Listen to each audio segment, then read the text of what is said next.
সারা বিশ্বজুড়ে রয়েছে ছোট বড় অনেক হোটেল, যেগুলি অনেক সুবিধা সম্পন্ন। বিশেষ করে 5 স্টার হোটেলগুলিতে সব ধরনের সুবিধা ও আরামায়েশের ব্যবস্থা থাকে। তবে কখনো কি এমন কোনো হোটেলের কথা শুনেছেন যে হোটেলে গেলে অতিথিরা ঘুমোতে যান এক দেশে, আর বাথরুমে যেতে তাদের পার হতে হয় অন্য দেশের সীমানা?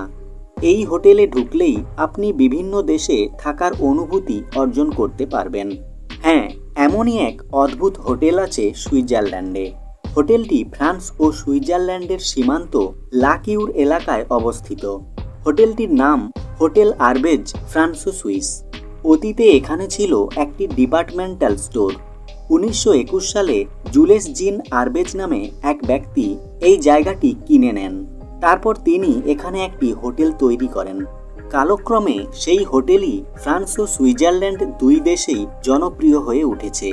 দুই দেশে অবস্থিত বলে আরবেজ হোটেলের দুটি ঠিকানা আছে। এই হোটেলে ঢোকার সঙ্গে সঙ্গেই মানুষ এক দেশ থেকে অন্য দেশে চলে যায়। দুই দেশের সীমান্তের কথা মাথায় রেখে এই হোটেলকে ভাগ করা হয়েছে। এই হোটেলের প্রতিটি রুম দুই ভাগে বিভক্ত।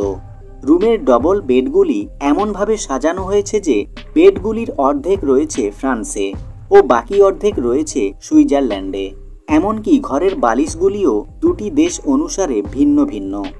আর একটি মজার বিষয় হলো, এই হোটেলের পানশালাটি অবস্থিত সুইজারল্যান্ডে এবং বাথরুম অবস্থিত ফ্রান্সে। কেউ হোটেলের বাথরুমে গেলেও জানালা দিয়ে দুটি দেশকেই দেখতে পান। হোটেলটি আসলে তৈরি করা হয়েছে একটি খোলা জায়গায়। সেখানে শুধু বিছানার পাশ বদল করলেই অতিথিরা পৌঁছে যান প্রতিবেশী দেশে। সেখানকার অতিথিরা প্রতিদিনই বিদেশ ভ্রমণের অভিজ্ঞতার মুখোমুখি হন। এবার অবাক করা এই মজার ভিডিওটি দেখে আপনার কেমন অভিজ্ঞতা হলো তা আমাদের কমেন্ট করে জানান। এই ধরনের আরও ভিডিও দেখতে চ্যানেলটি সাবস্ক্রাইব করে পাশে থাকা বেল আইকনটি প্রেস করুন। ভিডিওটি ভালো লাগলে লাইক ও শেয়ার করুন। ভালো থাকবেন, দেখা হবে পরের ভিডিওতে।